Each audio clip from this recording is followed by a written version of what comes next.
കൃഷ്ണ ഗുരുവായൂരപ്പ ശരണം. ഗുരുവായൂരപ്പൻ്റെ ഉച്ചപൂജ കഴിഞ്ഞു, കളഭാലങ്കാരം കഴിഞ്ഞു, നട തുറന്നു കേട്ടോ. അപ്പോൾ എല്ലാവരും വരും, ഗുരുവായൂരപ്പനെ കാണാം. ഗുരുവായൂരപ്പൻ്റെ ചതുർബാഹുവായ വിഗ്രഹത്തിലെ ഏത് രൂപത്തിലാണ് ഭഗവാൻ നമ്മളെ കാത്തു നിൽക്കുന്നത് എന്ന് നോക്കാം. ആദ്യം തന്നെ ആ ഗണപതി ക്ഷേത്രത്തിലൊന്ന് പോയിട്ട് സർവ്വവിഘ്നങ്ങളും അകറ്റിയിട്ട് പോരാം. പിന്നെ ഗോപുരവാതിൽ കടന്ന് വാതിൽപ്പടി കടന്ന് അകത്തേക്ക് വരികയാണ്. അപ്പോൾ അങ്ങനെ വരുമ്പോൾ അത്യാവശ്യം നല്ല തിരക്ക് തന്നെ. തിരക്കില്ലാത്ത ദിവസമല്ലല്ലോ, എന്നും തിരക്കാണ്. വെക്കേഷനായ കാരണം ഇനിയിപ്പോൾ എന്നും നല്ല തിരക്ക് തന്നെ. ഇനിയിപ്പോൾ പുതിയ 20 ടോക്കനും മറ്റു കാര്യങ്ങളൊക്കെ ഒന്ന് പരിമിതപ്പെടുത്തിയ കാരണം കുറച്ച് എന്താ പറയുക, VIP ദർശനമൊക്കെ കുറവാണല്ലോ. നമുക്കെന്തായാലും തൊഴാനായിട്ട് പോവാം. ആദ്യം തന്നെ ആ മേൽപ്പത്തൂരിൻ്റെ ഇടതുവശത്തേക്കൊന്ന് നോക്കിയിട്ട് മേൽപ്പത്തൂരിനെ ഒന്ന് സ്മരിക്കുക. വലതുവശത്തേക്ക് നോക്കിയിട്ട് ആ നരസിംഹാവതാരം കാണിച്ചു കൊടുത്ത തൂണൊന്ന് നോക്കി തൊഴാം. അതിനുശേഷം നമ്മൾ ശ്രീലകത്തേക്ക് ഇങ്ങനെ നോക്കുമ്പോൾ നമ്മുടെ പൊന്നുണ്ണിക്കണ്ണൻ്റെ 2 കാൽപാദങ്ങൾ കാണുന്നു. കാൽത്തളകൾ കാണാനുണ്ട്. പിന്നെ പട്ടുകോണൊക്കെ ഞെറിഞ്ഞു കൊടുത്ത് അരമണിയൊക്കെ ഇങ്ങനെ ചാർത്തി ഒരു ചെറിയ ഉണ്ണിക്കണ്ണനാട്ടോ. ഒരു മിടുമിടുക്കനായ ഒരു ഉണ്ണിക്കണ്ണൻ. അധികം ഇല്ല, 2-3 വയസ്സ് അത്രയേ ഉള്ളൂ. അങ്ങനത്തെ ഒരു ഉണ്ണിക്കണ്ണനാണ്. ആ കുമ്പയൊക്കെ ഇങ്ങനെ നിറഞ്ഞിങ്ങനെ സുന്ദരനായിട്ടുള്ള ഒരു സുന്ദരക്കുട്ടനായിട്ടുള്ളൊരു ഉണ്ണിക്കണ്ണനാണ്. വളരെ മനോഹരമായിട്ടുള്ളൊരു ചാർത്താണ്. ആ വലത്തെ കയ്യിലൊരു പൊന്നിൻ്റെ ഗോപീതില കണ്ട്, ഇടതുവശത്ത് ആ പൊന്നിൻ്റെ ഓടക്കുഴലുണ്ട്. ഇന്നിപ്പോൾ എന്താണാവോ പൊന്നിൻ്റെ ഓടക്കുഴൽ പിടിച്ചത് സാധാരണയാണ്. പൊന്നിൻ്റെ ഗോപീതിലൊക്കെ ഇപ്പോൾ എന്താ പിടിച്ചിട്ടുണ്ടാണാവോ. അത് എവിടുന്നെങ്കിലും കൊടുത്തതാണോ, ഇനി ആർക്കെങ്കിലും കൊടുക്കാൻ വേണ്ടിയിട്ടാണോ എന്താണെന്നറിയില്ല. അപ്പോൾ നല്ലൊരു കാഴ്ചയാണ്. ആ കൈവളകൾ കാണാണ്ട്, തോൾവളകൾ കാണാണ്ട്, അതുപോലെ മുഖവൽപ്പത്തിന് ഒരു ഗോപീതിലകം ചാർത്തിയിട്ടുണ്ട്. കഴുത്തിലൊരു മാങ്ങാമാല ഉണ്ട്, ഒരു പതക്കം പോലത്തെ ഒരു മാലയുണ്ട്. അതേപോലെ ഗോപി തിലകം ചാർത്തിയിട്ടുണ്ട്. തിരുമുടി മാലകൾ 2 ഉണ്ട്. തെച്ചിയും തുളസിയായിട്ടുള്ള ഒരെണ്ണവും വെളുത്ത പൂവും തുളസിയായിട്ടുള്ള ഒരെണ്ണം. അതേപോലെ പീലി തിരുമുടി ഇങ്ങനെ കെട്ടി, പീലിയാണ് കളവം കൊണ്ടുള്ള പീലി നന്നായിട്ട് ചാർത്തിയിട്ടുണ്ട്. മൊത്തത്തിൽ ഒരു സുന്ദര രൂപമായിട്ടാണ് ഇന്ന് ഭക്തരെ അനുഗ്രഹിക്കാനായിട്ട് ഇങ്ങനെ കാത്തു നിൽക്കുകയാണ്. ആരൊക്കെയാണ് എൻ്റെ ഭക്തർ വരുന്നത്, എല്ലാവരും അനുഗ്രഹിക്കട്ടെ. ആരൊക്കെയാണ് എൻ്റെ നാമം ചെല്ലുന്നത്, അവരെല്ലാവരും അനുഗ്രഹിക്കട്ടെ എന്നുള്ള ഉദ്ദേശത്തിലാണ് ഇന്ന് ഗുരുവായൂരപ്പൻ ആ ശ്രീലകത്ത് ഇങ്ങനെ നിൽക്കണത്.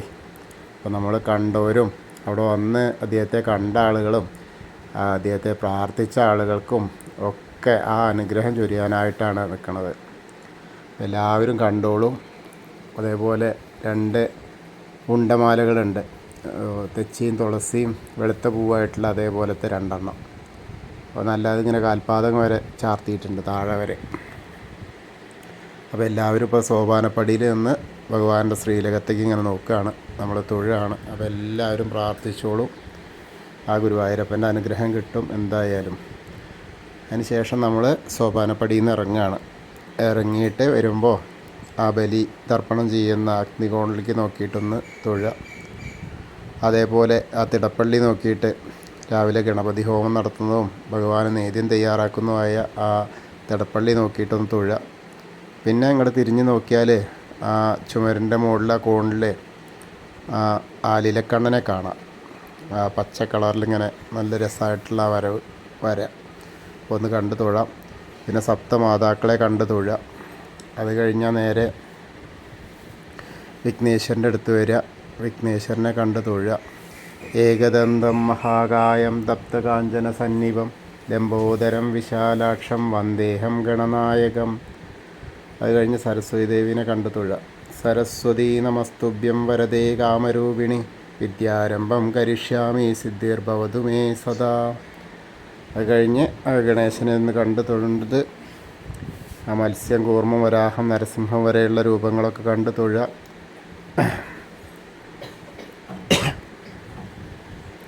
അതിനുശേഷം ആ മേൽശാന്തിയുടെ അടുത്തുനിന്ന് അനുഗ്രഹമൊക്കെ വാങ്ങിയിട്ട് അർച്ചന പ്രസാദമൊക്കെ വാങ്ങാം. അത് കഴിഞ്ഞ് നേരെ ഗജേന്ദ്രമോക്ഷം കാണാം, വാമനാവതാരം കാണാം, ആ വിഷ്ണു ഭഗവാൻ ഗരുഡ ഭഗവാന്റെ പുറത്തിങ്ങനെ കയറിയിട്ടുള്ള അത് കാണാം. പിന്നെ അനന്തശായിയായ അനന്തപത്മനാഭനെ കണ്ട് തൊഴാം. അത് കഴിഞ്ഞാൽ പുറകുവശത്ത് സാഷ്ടാംഗം നമസ്കരിച്ച് പ്രാർത്ഥിക്കാം.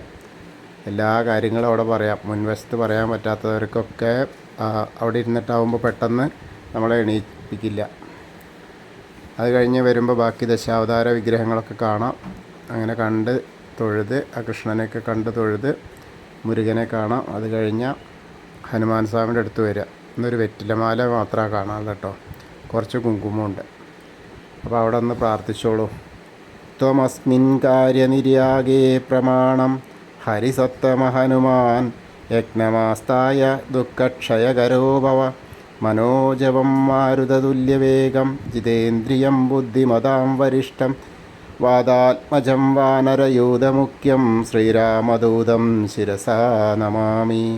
ബുദ്ധിർബലം യശോധൈര്യം നിർഭയത്വം അരോഗത അജാഡ്യം വാക്പടുത്വം ഹനുമസ്മരണാത് ഭവേത്. ഓം നമോ ഭഗവതേ ആഞ്ജനേയായ മഹാബലായ സ്വാഹ. ഇന്നിപ്പോൾ ഹനുമൽ ജയന്തി കൂടിയാണല്ലോ, അപ്പോൾ ആ പ്രാർത്ഥനയ്ക്ക് കൂടുതൽ ശക്തി കിട്ടും. അപ്പോൾ എല്ലാവരും പ്രാർത്ഥിച്ചോളും. അത് കഴിഞ്ഞാൽ നമ്മൾ ആ രാധാകൃഷ്ണ വിഗ്രഹമൊക്കെ കണ്ട് തൊഴുത് ആ ഓവിൻ്റെ അവിടെ വന്ന് പ്രാർത്ഥിക്കാം. ആ ഓവിൻ്റെ അവിടെ നിന്ന് പടിഞ്ഞാട്ട് മാറിയിട്ടാണ് കുറച്ചിങ്ങോട്ട് പോന്നാലാണ് താമരക്കണ്ണനെ കാണുക കേട്ടോ. അവിടെ കണ്ട് തൊഴുക. അത് കഴിഞ്ഞാൽ കിഴക്കോട്ട് പോന്ന ആ ഗ്രില്ലിന് അവിടെ വന്നാൽ മണിക്കിണറെ നോക്കി കാണാം. അതേപോലെ ആ നൃത്താറ നോക്കിയിട്ട് നമ്മുടെ പൊന്നുണ്ണിക്കണ്ണൻ നൃത്തം ചെയ്യുന്നതായിട്ട് സങ്കല്പിച്ച് നമ്മൾ ഏത് രൂപത്തിലാണോ നൃത്തം ചെയ്യുന്നതായിട്ട് സങ്കല്പിക്കുന്നത് ആ രൂപത്തിൽ നമ്മുടെ മനസ്സിൽ ആ കണ്ണൻ വന്ന് വിളയാടും. അങ്ങനെ അവിടെ തൊഴുത് വന്ന് കുറൂരമേനയും ആ കൃഷ്ണാട്ട വിഗ്രഹവും അതേപോലെ ആ നാരദരെയൊക്കെ കണ്ട് തൊഴുത് വടക്കേ നടയിലൂടെ പുറത്തിറങ്ങിയിട്ട് നേരെ വരുന്നത് ആ പ്രസാദ കൗണ്ടറിൽ നിന്ന് ചന്ദനവും തീർത്ഥമൊക്കെ വാങ്ങാം. അങ്ങനെ വരുമ്പോൾ ഇനി എടത്തരികത്തുകാവിലെ ഭഗവതിയുടെ അടുത്തേക്ക് പോവാം. ഭഗവതിയുടെ അവിടെയൊക്കെ നല്ല തിരക്കാണ്, എന്തായാലും അതിനെ പോവാം. അങ്ങനെ പോയി വരുമ്പോൾ ഇന്ന് നല്ല ചുവന്ന പൊട്ടൊക്കെ ഇട്ട് ചുവന്ന പട്ടൊക്കെ എടുത്തിട്ടാണ് ഭഗവതി അതിസുന്ദരിയായിട്ടാണ്. ഇന്ന് ശ്രീലകത്ത് ഉണ്ണിക്കണ്ണനും അതിസുന്ദരനായിട്ടാണ് ഇരിക്കുന്നത്, ഭഗവതിയും നല്ല സുന്ദരിയായിട്ടാണ്. എല്ലാവരെയും അനുഗ്രഹിക്കാനായിട്ടിരിക്കുക. അപ്പോൾ പ്രാർത്ഥിച്ചോളൂ. സർവമംഗളമാംഗല്യേ ശിവേ സർവാർത്ഥസാധികേ ശരണ്യേ ത്രയംബകേ ഗൗരി നാരായണി നമോസ്തുതേ. അങ്ങനെ അമ്മയെ കണ്ട് തൊഴുക. അതിന് ശേഷം നേരെ ഇങ്ങനെ വരുമ്പോൾ കോർണറിലെത്തിയാൽ വടക്ക് പടിഞ്ഞാറ് ഭാഗത്തേക്ക് തിരിഞ്ഞ് നോക്കുക. എന്നിട്ട് മമ്മിയൂരപ്പനെ മനസ്സിൽ വിചാരിക്കുക. നമശിവായ നമശിവായ നമശിവായ എന്നുള്ള പഞ്ചാക്ഷരി മന്ത്രം ജപിക്കുക. എന്നിട്ട് മനസ്സിൽ മമ്മിയൂരപ്പനെ സ്മരിച്ച് കഴിഞ്ഞാൽ നമ്മൾ മമ്മിയൂർ പോയി തൊഴുത ആ പ്രതീതിയാവും. അപ്പോൾ മമ്മിയൂരപ്പൻ്റെ അനുഗ്രഹം കിട്ടും. അത് കഴിഞ്ഞാൽ നമ്മൾ നേരെ കൊടിമരത്തിൻ്റെ അവിടെ വന്നിട്ട് വീണ്ടും ശ്രീലകത്തേക്ക് ഇങ്ങനെ നോക്കുക. ശ്രീലകത്തേക്ക് നോക്കുമ്പോൾ നമ്മുടെ പൊന്നുണ്ണിക്കണ്ണൻ ആ ഗോപീതിലകം വെച്ച് ആ പൊന്നോടക്കുഴൽ പിടിച്ചിരിക്കുന്ന നിൽക്കുന്ന ആ ഉണ്ണിക്കണ്ണനെ ഒന്നുകൂടി കാണാം, കണ്ട് തൊഴുക.